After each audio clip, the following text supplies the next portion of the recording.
Assalamualaikum warahmatullahi wabarakatuh. Halo teman-teman Masnam. Hari ini kita mau melakukan podcast bersama Kak. Halo, saya Fatia Azalia Setiawan dari kelas 9D. Tentang kejuaraan taekwondo ya teman-teman. Sebelumnya perkenalkan nama aku Haura. Dan aku Azida Rahma. Oke, daripada lama-lama langsung aja ya. Let's go. Kak Fatia, sebelumnya gimana nih kabarnya hari ini? Alhamdulillah baik. Haura gimana hari ini? Alhamdulillah. Kalau gitu gimana perasaan kakak pas menang juara taekwondo kemarin? Senang sih karena perjuangan latihan kemarin tuh kayak terbayarkan gitu. Kak, kan kakak dipanggil tuh Kak pas kemarin di lapangan karena dapat prestasi. Itu gimana tuh Kak perasaannya? Ada rasa bangga, ada rasa malu juga. Bangganya karena mencapai prestasi buat MTSN 6 juga kan. Tapi sorak-sorakan temennya itu lah. Aja yang bikin malu. Iya. Kira-kira kakak tuh latihannya berapa lama ya? Kalau aku yang kejuaraan pertama tuh ada seminggu. Kalau misalnya kejuaraan yang kedua cuma 3 hari kalau nggak salah. Itu kira-kira capek gak Kak? Capek sih. Terus kalau lomba yang kedua tuh liga besar kan, jadinya kayak lawannya lebih-lebih lagi. Kakak kayak deg-degan gitu gak pas Iya lawan? pasti. Pas masuk arena tuh pasti demam panggung pasti. Terus Kak, kalau misalnya kakak diajak lagi buat turnamen taekwondo, kakak bakalan ikut atau enggak? Mau banget karena untuk perbanyak prestasi, untuk jalur prestasi nanti masuk SMA juga, untuk mengharumkan nama MTSN 6 juga, terus nyari banyak pengalaman juga di dunia atlet. Kalau gitu, apa motivasi kakak untuk mengikuti lomba itu?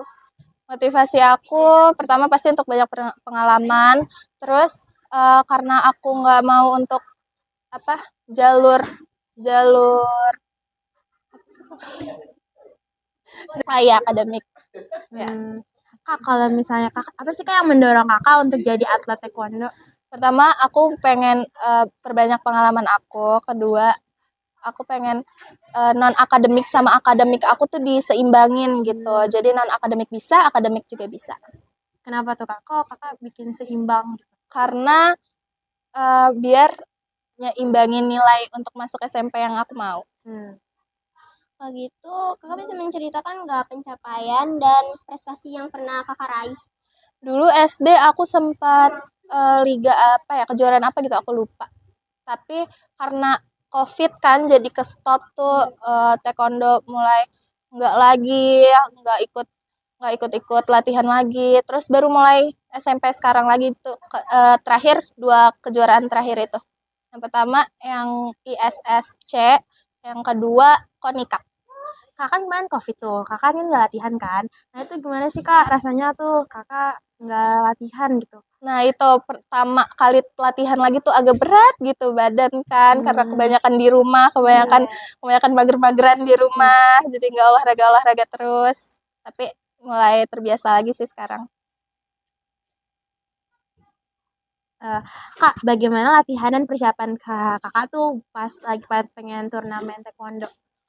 Pertama jaga kesehatan, jaga imun badan, nggak makan yang pedes-pedes, nggak makan yang bermicin, bersoda. Terus banyak latihan fisik aja sih biar fisiknya kuat. Tapi kakak pernah nggak makan yang kakak sebutin tadi? Ya kayak gara-gara udah nggak tahan gitu pengen jadi. Pernah sih, tapi kalau aku cuma aku kurangin, nggak stop banget gitu. Kalau gitu, apa harapan kakak dalam karir olahraga ke depannya? Semoga aku bisa memperpanjang karir aku sampai nanti SMA, sampai lulus juga nih. Sampai kalau misalnya taekwondo itu ada tingkat gep-gepnya kan. Semoga aku bisa sampai ban hitam. Amin.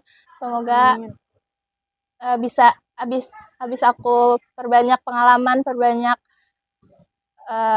yang lain, aku bisa latihan bisa berbagi pengalaman aku, terus ngajarin adik-adik yang butuh pengalaman itu, butuh materi itu.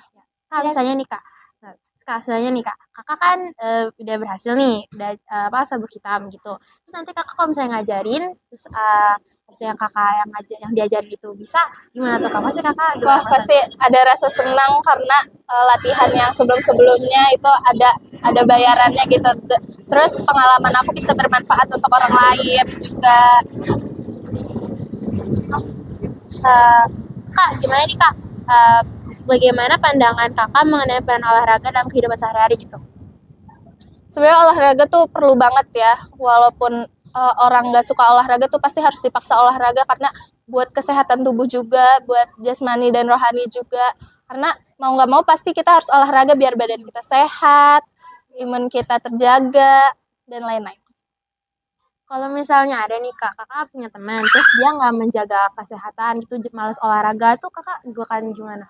Mungkin lebih ngajak dia ke makan yang sehat juga, terus ngajak olahraga dia pelan-pelan, apalagi kita di sekolah ada mapel PJOK kan, Iya. pasti bakal olahraga sih. Gimana nih kak? Kalau misalnya kan kata kakak kalau misalnya pas lagi tanding tuh nggak boleh gugup gitu-gitu, anggap aja itu kayak udah gitu. Tapi gimana sih caranya biar nggak gugup gitu? Kalau kakak gimana cara? Kalau aku banyak-banyak atur napas, terus tenangin diri. Kalau misalnya kita main tenang, pasti mainnya bagus. Udah gitu, kalau di taekwondo tuh boleh teriak sekencang apapun, biar lawannya tuh kayak ke-trigger gitu loh. Jadi kayak, wah lawan gue teriak-teriak nih. Jadi kayak ngedown kan dia. Jadi itu tips sih. Kalau dari MTS 6 tuh kayak ada gak sih kayak support datang ke apa? Ke tempat gornya gitu? Sebenarnya ada support kayak gitu, cuma taekwondo kan sebenarnya rundown waktu tandingnya tuh nggak nentu kan. Jadi kayak sebenarnya taekwondo tuh nggak butuh perlu banget supporter yang banyak gitu. Jadi aku sih paling supportnya yang teman-teman deket aku, keluarga gitu. Kakak seneng gak sih kayak disupport keluarga gitu buat ngejalanin ke taekwondo ini? Senang lebih ke kayak wah ternyata kita disupport nih apa. Jadi kayak ada dorongan gitu, semangat buat kita menang di arena tuh. Ya. Terus kak kan keluarga kakak udah tahu kan kalau kakak ikut taekwondo. Sebelumnya tuh keluarga kakak tuh gimana? Awalnya langsung bolehin atau kayak takut gitu kakak kenapa-kenapa? Aku dulu awal taekwondo tuh pertama kali kelas 2, terus kelas berapa ya? Kelas 3, kelas 2-an tuh udah langsung disuruh ikut kejuaraan. Nah, di situ kayak orang tua aku masih belum bolehin nih karena mungkin mikirnya masih kecil gitu Iya. kan. Masih kayak padahal kan lawannya juga seperantara kan, heeh. Terus kayak tapi aku yakinin aku bisa dan lain-lain. Jadi dukung sih sampai sekarang alhamdulillah. Terus pas kemarin ke kejuaraan kemarin tuh reaction orang tua kakak tuh gimana? Karena sebelumnya aku dapet perak, terus kejuaraan kedua dapet emas, alhamdulillah banget sih, berarti aku ada kemajuan. Terus kayak alhamdulillah kan ya. Ya. Ada gak sih kak pelajaran atau hikmah yang penting yang dapat kakak bagikan dari pengalaman kakak itu? Pelajaran memorable buat aku sih kayak ternyata kalau misalnya kita di arena panik itu malah mainnya jadi gugup gitu. Ternyata kalau misalnya kita main tenang, atur napas yang benar, terus kita ternyata mainnya jadi bagus. Jadi kunci kemenangan tuh tenang, terus atur napas, terus yakinin diri kita gitu. Kalau misalnya lawan itu bisa kita kalahin. Kayak gitu. Terus kak kan selama kakak nih ya udah ikutin juara-juara gitu-gitu. Terus kalau ada nih orang yang nggak suka gitu sama prestasi yang kakak dapat kayak nge-hate gitu apa sih gini, itu kakak reaksinya gimana sih? Kalau itu malah aku lebih pengen nunjukin prestasi aku yang lebih banyak biar karena kayak gitu kan cuma iri hati doang kan. Kalau misalnya kita lebih banyak nunjukin prestasi kita lebih tambah iri hati lagi dia. Udah gitu dia pasti yang orang iri hati tuh karena dia nggak bisa kayak kita. Segitu dulu podcast dari kita. Wassalamualaikum warahmatullahi wabarakatuh. Dadah.